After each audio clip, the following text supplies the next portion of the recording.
இந்த சுடிதார் அழகா இருக்கு. இந்த சுடிதாரை நம்ம எப்போ எடுத்தோன்னே ஞாபகம் இல்லையே. ரொம்ப நாளாக கபோர்டுக்குள்ளே இருக்கு. ஆனாலும் ஒரு ட்ரெஸ்ஸை ரொம்ப நாள் கழிச்சு எடுத்து போடும்போது அழகாக தான் இருக்கு. சரி, நமக்கு வேற லேட் ஆகிட்டே இருக்கு, கிளம்புவோம். சாரு, சாப்பாடு எடுத்து வச்சிருக்கேன், வந்து சாப்பிட்டு. ஐயோ, அம்மா வேற சாப்பிட கூப்பிடுவாங்களே. இப்போ சாப்பிடாம போனாலும் ஏதாவது சொல்லிக்கிட்டே இருக்கும். என்ன செஞ்சிருக்காவன்னு தெரியல. நமக்கு வேற லேட் ஆகிட்டே இருக்கு. இவ வேற பஸ் ஸ்டாண்டில் வெயிட் பண்ணிட்டு இருப்பாவ. இப்போ என்ன பண்ணுறது?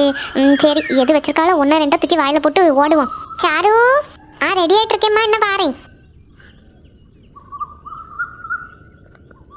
ஏம்மா, வா சாரி, ரெடி ஆகிட்டியா? போ, டைனிங் டேபிளில் உனக்கு இட்லி எடுத்து வச்சிருக்கேன். ஹாட் பாக்ஸில் இருக்கு, எடுத்து வச்சு சாப்பிடு. எப்போ இட்லியா? ஏம்மா, நிச்சயதார்த்தத்துக்கு அன்னைக்கு காலையில் இட்லி சாப்பிட ஆரம்பிச்சதுமா. நேற்று நைட்டு வரைக்கும் இட்லி தானம்மா சாப்பிட்ருக்கோம். திருப்பியும் அதையே செஞ்சு வச்சா எப்படிம்மா? ருசிக்கு சாப்பிடாத, பசிக்கு சாப்பி. போயிட்டு வரதுக்கு லேட் ஆகும்னு சொன்னலாம். எதையாவது சாப்பிட்டுட்டு போ, அப்புறம் எங்கனையாவது போயிட்டு கீழே விழுந்து கிடக்காத. ஏம்மா, எனக்கு பசிக்கலம்மா, நான் கேண்டீன்ல ஏதாவது வாங்கி சாப்பிட்டுக்கேன். ஒரு நாளாவது வீட்டில் செய்த சாப்பிடுங்க நீ. எப்போ பார்த்தாலும் கேண்டீன்ல சாப்பிட்டுக்கேன்னு பைசா தூக்கிட்டு ஓட வேண்டியது. பைசாலாம் ஒன்று வேண்டாமா, என்கிட்ட இருக்கு, நான் வாங்கி சாப்பிட்டுக்கிட்டேன். சரியா? என்னத்தையாவது பண்ணி நான் சொன்ன என்ன கேட்கவா போறேன்? ஏம்மா, நீ இப்போ தான் காஃபி குடிக்கியோ? இல்லை, உங்கள் அக்காவை இப்போ தான் எழுப்பி விட போறேன். நல்லா இருக்குமா? நல்லா இருக்கு உன் நியாயம். ஏன்டி? ஏம்மா, காலையில் வந்து என் மண்டையிலே கொட்டி என்ன எழுப்பி விட்டலாம். எழுப்பும்போது என்ன சொன்னா? ஒரு வீட்டுக்கு கல்யாணமாகி போகிற பொண்ணு என்னாடி படுத்து உறங்கிட்டு கிடக்கா, எந்திரிச்சு போயிட்டு ஆக வேண்டிய வேலையை பாட்டுன்னு என்ன அடி அடிச்ச? ஆமாம், உள்ளது தானே சொன்னேன். ஏம்மா, கல்யாணம் நிச்சயதார்த்தம் முடிஞ்சது எனக்கு கிடையாது, அக்காக்கு. என் அக்காவை தான் முதல்ல எழுப்பி விட்டுருக்கணும். ஏடி, அவள் கல்யாணமாகி போகிறல்ல? ஏம்மா, அதான் நானும் கேட்கேன். என்னையும் அதை சொல்லி தானே அடிச்சு எழுப்பி விட்டேன். இப்போ அக்காவும் கல்யாணமாகி போகிறான்னு சொல்லிட்டு இவ்வளோ நேரம் அவளை எழுப்பாமல் இருந்திருக்க. ஏடி, உனக்கு என்ன மாப்பிள்ளை எல்லாம் பார்த்தா வச்சிருக்கு? அவள் இன்னும் ஒரு மாதம் இந்த வீட்டில் இருப்பா. அதுக்கப்புறம் அங்கே போய் டெய்லி காலையில் எந்திரிக்க தானே போகிறான். அது வரைக்கும் கொஞ்சம் படுத்து உறங்கிட்டு ஒன்றும் பிரச்சனை கிடையாது. ஏம்மா, என்னையும் தானே கெட்டி விட போகிறேன். அங்கேயும் போய் நான் காலையில் தானே எந்திரிக்கணும். அப்போ இருக்கிற வரைக்கும் நான் கொஞ்சம் நல்லா உறங்கி எந்திரிச்சு போகிறேம்மா. ஏடி, பேசாம நீ காலேஜ் கிளம்பி. என் காலங்கத்தில் எனக்கு கடுப்பேத்தாம. அவளுக்கு ஒரு நியாயம், எனக்கு ஒரு நியாயம். போகிறத பாரு. எனக்கு சாப்பாடு வேண்டாம், ஒன்றும் வேண்டாம், நான் போகிறேன். ரெடி ஆகிட்டோம். இந்த ட்ரெஸ்ஸு நமக்கு அழகாக இருக்குது. சரி, அப்போ நம்ம கிளம்புவோம். நம்ம வேற அம்மா இல்லாமல் வெளியே போகவே மாட்டோம். இன்றைக்கி கோயிலுக்கு போகணும் போலே இருக்குது. அம்மா வேற வராங்களா இல்லையான்னு தெரியலையே. நான் தனியாக வெளியே போனாலே ஏதாவது நினச்சிப்பாங்க. இப்போ என்ன பண்ணுறது? ஆனால் நம்ம கோயிலுக்கு தானே போகிறோம். சரி, சொல்லிட்டு போவோம். ஏ அம்மா, சிவப்பு கலர் துணி உனக்கு என்ன அழகா இருக்கு. அம்மா, நீ எங்கே போகிறதுக்கு காலையிலே கிளம்பி நிற்க? இன்னும் உரக்க எந்திக்கலன்னா நான் காஃபியும் டைமாக வந்து நிற்கி. அது ஒன்றும் இல்லைம்மா, காலையிலே முழிப்பு வந்துட்டான். அதனால் குளிச்சுட்டு சரி இன்னைக்கு கார்த்திகை தீபம் தானே, கோயிலுக்கு போய்ட்டு வருவோன்னு ரெடியாக நிற்கி. அட ஆமாம், இன்னைக்கு கார்த்திகை தீபம்லா. மக்களே, நாங்களாம் சாயந்தரம் தானே கோயிலுக்கு போவோம். நீ எங்கள் கூட சாயந்தரம் வாங்க. இப்போ தனியாகவும் போகிற? இல்லைம்மா, நான் காலையிலே எந்திரிச்சு குளிச்சு ரெடி ஆகிட்டேன்.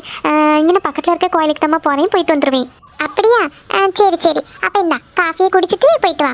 நான் நீ எந்திரிச்சிக்க மாட்டேன் அப்படின்ட்டு காஃபியை எடுத்துகிட்டு வரேன். இல்லைம்மா, என்னமோ உறக்கமே வரல, காலையிலே எந்திரிச்சிட்டேன். சரி மக்களே, அப்போ நான் காஃபி இதில் வச்சுட்டு போகிறேன். நீ குடிச்சிட்டு மணி கோயிலுக்கு போயிட்டு வா. வந்த உடனே சூடாக உனக்கு இட்லி செஞ்சு தரேன். சரிம்மா. இம்மா சாரு இருக்காளா? இல்லை மக்களே, அவளை இன்னைக்கு காலேஜுக்கு சீக்கிரமாக போயிட்டா. ஏன்னா அவளுக்கு இந்த என்ன ஹால் டிக்கெட்டா அது எதோ வாங்கணுமா, அதனால காலேஜ் போயிருக்கா. ஆமாம்மா, நான் அதை சொல்லிட்டு இருந்தா. ஆமாம், காலையிலே போயாச்சு. நாங்களும் ஒரு மத்தியானம் போல் காவிய வீடு வரைக்கும் போகிற மக்களே, நீ வாரியா? ஆமாம்மா, அவங்க அம்மா வேற உடம்பு சரியில்லாமல் இருக்காவ. நிச்சயதார்த்தத்துக்கு வரும்போது சொன்ன பாவம், நானும் போகணும் தான் நினச்சிட்டு இருந்தேம்மா. சரி, இப்போ நீ இந்த காஃபி குடிச்சிட்டு கோயிலுக்கு போயிட்டு வா. அப்பா வந்து ஏதோ வேலை விஷயமா வெளியே போகிறாரு. போயிட்டு வந்ததோடு சாப்பிட்டுட்டு நம்ம கிளம்புவோம். அப்போ தங்கச்சி வரலையா? அவள் காலேஜ் போயிட்டு வரும்போது லேட் ஆகும்னு சொன்னம்மா. அதனால நம்ம போயிட்டு வந்துடுவோம். சரிம்மா. மக்களே, காஃபி சூடாறிடும், குடிச்சிரு. சரிம்மா. கார்த்திகை தீபம் வேற இருக்கே. சாயந்தரம் போல் திரளி ஏதாவது அவிக்கணும். அதுக்கு திரளி இலைக்கு எங்கே போகிறது? சரி, லட்சுமி வீட்டில் போய் கேட்போம். அவங்க வீட்டுக்கிட்ட எங்கேயாவது நிற்கினா 2 பேரும் சேர்ந்து போய் பறிச்சிட்டு வர வேண்டியதான். சின்ன பொண்ணு வீட்டில் ஏதோ நிற்கிதுன்னு சொன்னமா, அது ஒரு ஞாபகம். சரி, ஃபோன் அடித்து கேட்டு பார்ப்போம். ஹலோ சின்ன பொண்ணே. காஃபியை குடிச்சிட்டு போயிட்டு வர வேண்டியதான்.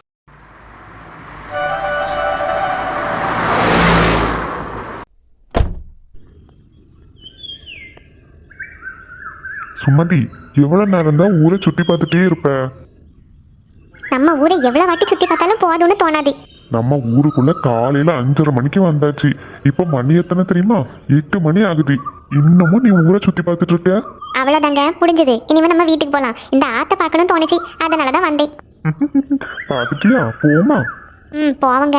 நம்ம இந்த ஊரை விட்டு போய் எவ்வளோ வருஷம் ஆகுது. எவ்வளோ வருஷம் கழிச்சு திருப்பி வந்தாலும் அப்போ இருந்த மாதிரியே இருக்கு. ஆமா, நானும் மனசுல அப்படிதான் நினைச்சேன். உன்னை கல்யாணம் பண்ணி இந்த ஊருக்கு கூட்டு வந்தப்ப எப்படி இருந்துச்சோ அப்படியே இருக்கு. எவ்வளோ வருஷம் ஆச்சுங்க. எனக்கு இன்னுமே இங்கேருந்து வரணும்னே தோண மாட்டேங்குது.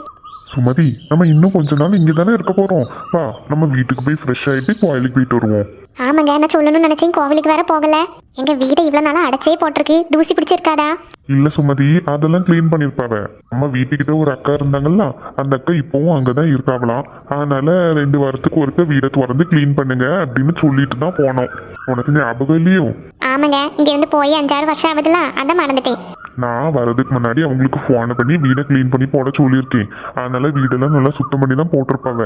இப்போ நம்ம போனதோடு லக்கேஜ் எல்லாம் எடுத்து வச்சுட்டு குளிச்சு ரெடி ஆயிட்டு கோயிலுக்கு போயிட்டு அப்படியே ஏதாவது சாப்பிட்டுட்டு மத்தியானம் சமைக்கிறதுக்குள்ளே ஏதாவது வாங்கிட்டு வந்துருவோம். சரிங்க. வா சுமதி, வீட்டுக்கு போவோம். காலையில இருந்தே சுத்திட்டு இருக்கு, எனக்கு டயர்டா இருக்கு. போனதோடி ஒரு காஃபியை தான் போட்டு குடிக்கணும். பாத்திர பண்ணுங்கள் எல்லாமே அந்த வீட்டுல இருக்குல்ல, நம்ம ஒரு பால் பாக்கெட்டும் காஃபி தூளும் வாங்கிட்டு போவோம். சரிங்க. அதோட கோயிலுக்கு போகும்போது கொஞ்சம் பூவும் வேணும், கோயிலுக்கு கொடுக்க. கோயிலுக்கிட்டே இருக்கும்ல, வாங்கிக்கிடுவோம். இப்ப அதெல்லாம் இருக்கா இல்லையான்னு கூட தெரியல. அதெல்லாம் இருக்கும் சுமதி, போமா. சரிங்க, போவோம். காலு கையெல்லாம் என்ன வலி வலிக்கு டிரைவிங் பண்ணி பண்ணி.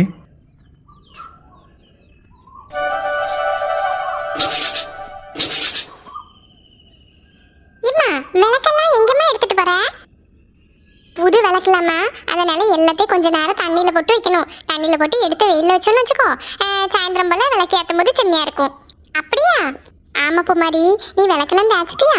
நல்லா திருநாரை போட்டு நல்லா தேய்ச்சி விடு. சரிம்மா. இம்மா, சாயந்தரம் திரளிய வைக்கிறதுக்கு இலை பறிச்சிட்டியா? அதுதான் மக்களே, திரளி எல்லாம் கிடைக்கவே இல்லை. இம்மா, அப்ப என்னம்மா செய்யறதுக்கு திரளிய வைக்கணுங்களா? என்ன செய்யறதுக்குன்னு தெரியாம தான் பார்த்துட்டு இருக்கேன். அங்கே ஒரு மரத்தை நின்று அதையும் வெட்டி முடிச்சு போட்டானுங்கோ. இப்போ என்ன செய்யறதுக்கு சாயந்தரம் ஒரு 5-6 திரளியாவது வச்சு சாமி கிட்ட வைக்கணும்ல. என்ன பூமாரி, விளக்கு தச்சுட்டு இருக்கியோ? வாங்க உமாக்கா. ஆமா, கார்த்திகை தீபம்ல, அதான் விளக்கெல்லாம் தூக்கி போட்டு தேயின்னு சொல்லி தேக்கி விட்டுருக்கேன். இந்த விளக்கையும் தண்ணியில போட்டு வைக்கணும் தான் எடுத்துட்டு வந்து வச்சிருக்கேன். வீட்டுல வேலையெல்லாம் முடிஞ்சாக்கா? உங்க லட்சுமி ஒரு வேலையும் இன்னும் தொடங்கல பட்டுக்க. இலைய வைக்கிட்ட தான் கொஞ்சம் விளக்கலாம் தேய்ச்சி வைன்னு சொல்லலாம் நினைச்சேன். அவ காலையிலேயே இந்த ஹால் டிக்கெட் வாங்க போறேன்னு காலேஜ் போயாச்சு. ஜானு வீட்டுல இல்லையாக்கா? காலையிலே குளிச்சு ரெடி ஆகி கோயிலுக்கு போறேன்னு போனா, இன்னும் ஆளை காணக்கில்ல. நான் இது எதுக்கு வந்தேன் தெரியுமா? இந்த திரளி எல்லாம் உனக்கு கிடைச்சா லட்சுமி? எங்கக்கா, எனக்கும் கிடைக்கல. இந்த தங்கமணி வீட்டுக்கிட்ட ஒரு திரளியில மரம் ஒண்ணு நின்னல, போன வருஷம் நம்ம அதுல தானே பறிச்சோம். நம்ம அதுல போய் பறிச்சுட்டு வருவோமா? அந்த கூத்தை ஏங்கா கேட்க, போன வருஷம் எல்லாரும் அவங்க வீட்டுல போய் திரளியெல்லாம் பறிச்சாவ அப்படின்ட்டு மரத்தையே வெட்டி விட்டாளா? இது மரத்தை வெட்டி விட்டாளா? ஆமாக்கா, இவ யாருக்கிட்டையும் பேச்சு வார்த்தையெல்லாம் ஒன்றும் கிடையாதுல்ல. எல்லாரும் அவங்க வீட்டுக்கு போய் மரத்துல இலைய பறிக்காவேன்னு சொல்லிட்டு ஆளை விட்டு மரத்தை வெட்டி விட்டுட்டா. போன வருஷம் தானே லட்சுமி வெட்டி விட்டா, இந்த வருஷம் கொஞ்சம் இலையெல்லாம் வந்திருக்கும்ல. ஆமாக்கா, கொஞ்சம் சின்ன இலையா பார்த்து தான் வந்திருக்கு. எல்லாத்தையும் பறிச்சு அவ சொந்தக்கார வீட்டுக்கு அவளுக்குன்னு எல்லாம் எடுத்து மரத்தை மொட்டை அடிச்சு விட்டுருக்கு. ஐயா, நான் அதை நம்பிலாம் இங்கே வரைக்கும் வந்தேன். நானும் பூமாரிக்கிட்ட அதாங்க சொல்லிட்டு இருக்கேன், திரளியெல்லாம் கிடைக்கல, என்ன பண்ணதுக்குன்னு தெரியல அப்படின்னு. இனிமே யார் வீட்டு தோட்டத்துலயாவது நிக்கான்னு விசாரிச்சு பார்க்கணும். நீங்க சின்ன பொண்ணுக்கு ஃபோன் பண்ணி கேட்டு பாருங்களேன். அவளுக்கு நான் ஃபோனை பட்டேன், அவளுக்கும் திரளியெல்லாம் கிடைக்கலக்கா. நீ அந்த தங்கமணி வீட்டில் நிற்குன்னு சொன்னேலாம், போய் பாரு, நான் வாரேன் அப்படின்னா. இப்போ என்ன வாக்கம் செய்யறதுக்குன்னு தெரியலையே. என்ன இங்க ஒரே பேட்சா இருக்கு? வா சின்ன பொண்ணு, தங்கமணி வீட்டுக்கிட்ட திரளியெல்லாம் நிக்கி பறிக்கலாம்னு சொல்லிட்டு வந்தோம்ல, அவன் மரத்தையே வெட்டி விட்டுட்டாளாம். ஆமா நான் இப்ப வரும்போது செல்வி வீட்டுக்கு போனேன். அவளும் அதான் சொன்னா, நான் அங்கே போய் பார்த்துட்டு நிக்கினா உங்களுக்குலாம் ஃபோன் பண்ணி சொல்லலாம்னு நினைச்சேன். அவன் மரத்தை வெட்டி விட்டுட்டா, இந்த வருஷம் வளர்ந்தது எல்லாத்தையும் பறிச்சு அவங்க சொந்தக்கார வீட்டுக்கெல்லாம் கொடுத்து விட்டுட்டா. இப்ப மரம் மொட்டையாயி நிக்கி அப்படின்னா. இப்போ என்ன பண்ணதுக்கு சின்ன பொண்ணு? தெரியலையேக்கா, யார் வீட்டு தோட்டத்திலேயாவது நிக்கான்னு பார்க்கணும். அப்படி இல்லைன்னா நான் வண்டி எடுத்துட்டு சந்தையில இருக்குன்னா போய் வாங்கிட்டு வரேன் ஒரு கட்டு. ஆமா, எனக்குலாம் ஒரு 5-6 இலை போதும். எங்க வீட்டுல யாரும் இதை அவிச்சா சாப்பிட மாட்டாவ. சாப்பிட மாதிரி அவிச்சா எல்லாரும் சாப்பிடுவாக்கா. என்ன சின்ன பொண்ணு, நல்லாதான் இருக்கும். யாரும் இனிப்பு சாப்பிட மாட்டாவ பத்துக்க. அதான் நான் நிறைய அவிக்க மாட்டேன். எனக்குலாம் ஒரு 5-6 இலை போதும். நான்லாம் கொஞ்சம் கூட தான் அவிக்குவேன். எங்க வீட்டுல எல்லாருக்கும் இந்த திரளி நல்லா பிடிக்கும். சரி பார்ப்போம், யார் வீட்டு தோட்டத்துலையாவது நிற்கினா பறிப்போம். அப்படி இல்லைன்னா நேராக சந்தையில் நான் வண்டி எடுத்துகிட்டு போய் செல்வியும் என் கூட வரேன்னா நாங்கள் 2 பேரும் போய் வாங்கிட்டு வரோம். சரி சின்ன பொண்ணு. ஐயோ, இந்நேரத்துல இவங்க வேற ஃபோன் பண்ணுதாங்களே. ஐயோ பாவம், நேரம் கிடைக்கும் போது ஃபோன் பண்ணுங்கன்னு சொன்னாவ. இப்பதான் கொஞ்சம் ஃப்ரீயா இருப்பாங்கன்னு நினைக்கேன்.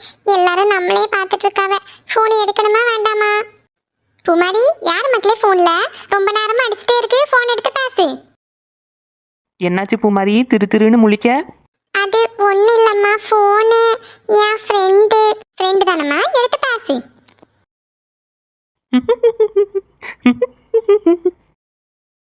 சின்ன பொண்ணு, ஏன் கேட்கன்னு சிரிக்க? ஏக்கா, உங்க மாவ ஃபோனை எடுக்கிறதுக்கு தயங்கும் போதே தெரியலையா யாரும் ஃபோன் பண்ணியிருக்காவன்னு? யாரு சின்ன பண்ணே? வேற யாரு, கட்டிக்க போறவன் தான் ஃபோன் பண்ணியிருக்கான். அதனால தான் இப்படி தயங்கிட்டு இருக்கா. அச்சோ, இந்த அத்தை வேற. குமாரி, உள்ள போய் பேசிட்டு வா போ. குமாரி, வைக்கப்பட்டதெல்லாம் போதும், போய் ஃபோன் எடுத்து என்னன்னு கேட்டு வா. எம்மா நான் போட்டா? போ மக்களே, போய் பேசிட்டு வா. சரிம்மா. ஏ அம்மா, என்ன ஓட்டம், மின்னல் மாதிரில ஓடிட்டா. போன் எல்லாம் பேசுவாங்களோ? அதான் நான் ஃபோனை தூக்கிட்டு ஓடுகலா, அப்ப பேசுவாங்களா இருக்கும். பிள்ளைங்க சந்தோஷமா இருந்தா நல்லதுதான். ஆமா, நிச்சயதார்த்தம் ஆனா இப்படி ஃபோன்ல எல்லாம் பேசணும். உங்க வீட்லயே ஒண்ணு இருக்க, அது ஃபோனே பேச மாட்டேங்க. ஆமா சின்ன பண்ணே, நானும் சொல்லிட்டு தான் இருக்கேன். இது கொஞ்சம் போன்ல எல்லாம் பேசி எடுத்து இரு, அப்பதானே ஒருத்தர் புரிஞ்சுக்க முடியும்னு. அவ போன் பண்ண மாட்டேன்னு இருக்கா. ஆமாக்கா, சில பிள்ளைங்க அப்படிதான் கூச்சப்படும் பத்துடுங்க. நம்ம ஜானும் பெருசா யாருக்கிட்டையும் பேச மாட்டாளா, அதனாலதான் பேச ஆரம்பிச்சானா நல்லபடியா பேசிடுவாங்க. ஆமா, அந்த பையனும் அப்படிதான் இருக்கான். ரொம்பலாம் யாருக்கிட்டே பேச மாதிரி தெரியல. அதனால 2 பேருக்கு நல்ல ஒத்து போகும். இவ பேசலன்னு அவனும், அவன் பேசலன்னு இவளும் வருத்தப்பட போறது கிடையாது. இருந்தாலும் கொஞ்சம் பேசி எடுத்து இருக்கணும்லாக்கா. சொல்லி பார்த்தாச்சு, கேட்கல. என்ன பண்ணதுக்கு? என்னமோ இன்னைக்கு காலையில குளிச்சுட்டு கோயிலுக்கு போயிருக்கா. கோயிலுக்கு போயிட்டு இன்னும் வரல. அப்படியா? தனியா ஒரு இடம் போக மாட்டாள? பரவாயில்ல, கோயிலுக்குலாம் போயிருக்காள. ஆமா சின்ன பண்ணே. ஏக்கா உள்ள வாங்க, நான் டீ போட போறேன். உங்களுக்கு டீ போட்டு தர வாங்க. அதெல்லாம் ஒண்ணு வேண்ட லட்சுமி, வீட்டுல ஊர்பட்ட வேலை கிடக்கு. போயிட்டு விளக்கெல்லாம் பூசணும், வீடெல்லாம் கொஞ்சம் மொழி போடணும்ல. மத்தியானத்துக்கு மேல காவிய வீடு வரைக்கும் போகணும். அவங்க அம்மைக்கு உடம்பு சரியில்லைன்னு சொன்னா. அதனால ஒரு எட்டு பார்த்துட்டு வரும்போது கொஞ்சம் சாமி கிட்ட வைக்கிறதுக்கு ஃப்ரூட்ஸ் இதெல்லாம் வாங்கணும். எல்லாத்தையும் வாங்கிட்டு வர வேண்டியது இருக்கு. ஏக்கா டீ குடிக்கிறதுக்கு எவ்வளவு நேரக்கா ஆகும்? ஒரு 10 நிமிஷத்துல போட்டுருவேன். குடிச்சிட்டு மாதிரி போகலாம். சின்ன பொண்ணு நீயும் வா. டீயை குடிச்சிட்டு அதுக்கப்புறமா திரளியில எங்கேயா கிடைக்கான்னு பார்ப்போம். நான்லாம் வேண்டான்னு சொல்ல மாட்டேன். எனக்கு யாராவது டீ போட்டு தந்தா ரொம்ப பிடிக்கும். வீட்டில் எப்போ பார்த்தாலும் நானே போட்டு நானே குடிப்பேனா, அதனால யாராவது டீ குடிக்க சொன்னா நான் ஜாலியாக குடிப்பேன். அதுலேயே லட்சுமி அக்கா போட டீ எனக்கு ரொம்ப பிடிக்கும். இந்த இஞ்சி அப்புறம் இந்த ஏலக்கெல்லாம் போட்டு போடுவீங்களா? எப்பவும் அப்படி போட மாட்டேன் சின்ன பொண்ணு. இன்னைக்கு உனக்கு வேணும்னா போட்டு தரேன். அக்கா அப்படியே போடுங்கக்கா, நல்லா இருக்கும். சரி வா, போட்டு தரேன்.